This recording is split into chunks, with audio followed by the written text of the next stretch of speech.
Baiklah, dalam video ni saya nak tunjukkan kepada anda beberapa cara yang possibility untuk merekod GKP ataupun Grant Khas Prihatin, yang mana government akan mula membayar untuk GKP Permai bermula 25 hari bulan 3 2021. Okey, GKP Permai asasnya adalah salah satu bentuk bantuan yang diberikan oleh government kepada peniaga ataupun pemilik bisnes yang terjejas um, kerana masalah yang berlaku ketika ini, iaitu pandemik dan juga kelembapan ekonomi. Okey, untuk GKP ni sebenarnya telah banyak argument ataupun pendapat berkenaan bagaimana untuk merekod GKP ni ataupun grant. Okey, GKP ni ada beberapa pendapat yang mengatakan ia adalah income kepada perniagaan, yang mana ia akan ditunjukkan di dalam laporan untung rugi. Okey, itu yang pertama. Yang kedua, ada juga yang mengatakan grant adalah merupakan equity ataupun liability yang perlu ditunjukkan di dalam kunci kira-kira. Dan ketiga juga, ada juga mengatakan GKP ditunjukkan ataupun boleh diklasifikasikan sebagai equity ataupun modal, iaitu modal kepada pemilik bisnes, kerana sumber GKP itu sendiri bukanlah berasas daripada aktiviti perniagaan, kerana ia hanyalah semata-mata bantuan daripada government. Tetapi ada yang mengatakan kenapa ia perlu diletakkan sebagai income, kerana pemberian GKP ini bukan kepada semua. Bermaksud GKP ini diberikan kepada peniaga tertentu ataupun peniaga-peniaga yang memenuhi syarat sahaja, yang menjadikan ia income kepada company. Kerana kalau company tersebut tidak memenuhi syarat yang ditetapkan oleh kerajaan, maka GKP itu tidak menjadi hasil kepada company. Jadi itulah alasan mengapa GKP ini perlu diletakkan sebagai income. Okey, tapi tak apalah. Kita tengok sekarang ni, pendapat yang mengatakan yang paling kuat adalah GKP ini adalah lain-lain pendapatan ataupun income kepada company. So, kita akan rekod semua transaksi yang possible yang telah dibincangkan. Okey, pertama saya akan rekod GKP yang mengatakan ia adalah income kepada company. Okey, pertama sekali saya akan pergi kepada mula di sini. Pergi kepada tetapan dan produk dan perkhidmatan. Saya masukkan di sini adalah Grant Khas Prihatin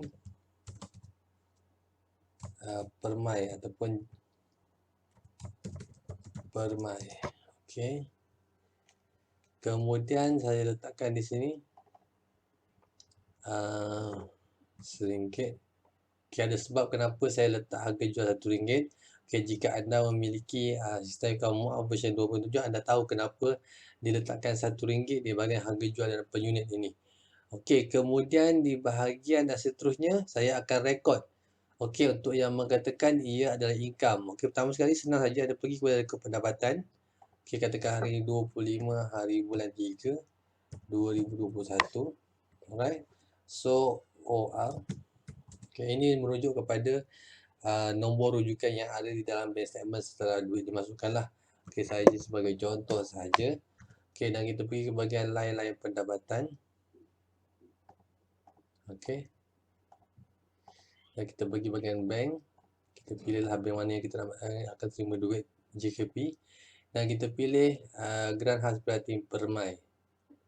Alright. Kemudian kita masukkan berapa GKP Permai untuk bulan ini adalah sebanyak RM1,000 bagi mereka yang berada di negeri PKP. Alright. So, ini sahaja untuk menunjukkan lain-lain pendapatan bagi GKP Permai, di mana ia akan ditunjukkan di bahagian laporan untung rugi. Kita lihat di sini. Okay, dia dah masuk di bahagian lain-lain pendapatan. Okey, RM1,025.70, di mana sebelum ni kita ada rekod RM25.70 sebagai lain-lain pendapatan juga, dan RM1,000 adalah pendapatan daripada GKP. Okey, kedua kita akan rekod bagaimana GKP ini dikelaskan sebagai deferred income, okey, ataupun pendapatan tertangguh ataupun tertahan. Alright, so kita akan pergi ke bahagian lain-lain liability semasa. Saya pergi nombor 5. Deferred income, kurungkan GKP. Okay, deferred income. So, bila kita menerima duit GKP, okay, kita pergi rekod transaksi khas. Kita pergi ke bahagian 7, 25 3 2021. Kemudian kita pergi sini, terima GKP dari kerajaan. Kemudian kita pilih bahagian sini adalah bank lah, sebab kita terima duit daripada Maybank contohnya. Kita masuk sini, lain-lain liability semasa, okay, yang mana kita kelaskan dia sebagai deferred income GKP semua ini, dan masukkan sebanyak 1,000. Okay. Okay, ini adalah contoh bagaimana kalau kita nak masukkan GKP permai di dalam kunci kira-kira kita. Okay, so kita tengok di sini GKP permai dia dah masuk dalam liability semasa sebanyak RM1,000.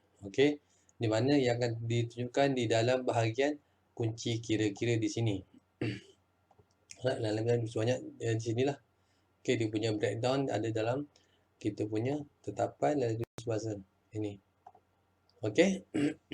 So, seterusnya adalah nombor 3, iaitu GKP yang mengatakan ia adalah equity kepada perniagaan melalui pemilik. Okay, so senang saja pergi rekod penerimaan, sebab duit GKP ni dia akan ditransfer terus biasanya ke akaun personal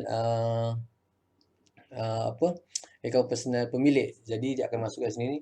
Contoh 24, bila dia terima 25 hamba 3, dia bila terima saja duit tersebut, okay, terus kita masukkan ke dalam duit company. So dia akan pergi ke sini, pergi ke bahagian tambah modal ke pemilik. So bank ini saja. So dia akan bertambah sebanyak 1,000. Okay, daripada modal biasa sebenarnya 2,500, so dia akan jadi tambah lagi 1,000. Okay, so modal di sini akan bertambah lah. Okay, sebenarnya dia dah bertambah di sini di modal. Okay, so itu saja cara untuk merekod GKP permai ke dalam sistem akaun muaf version 2.7.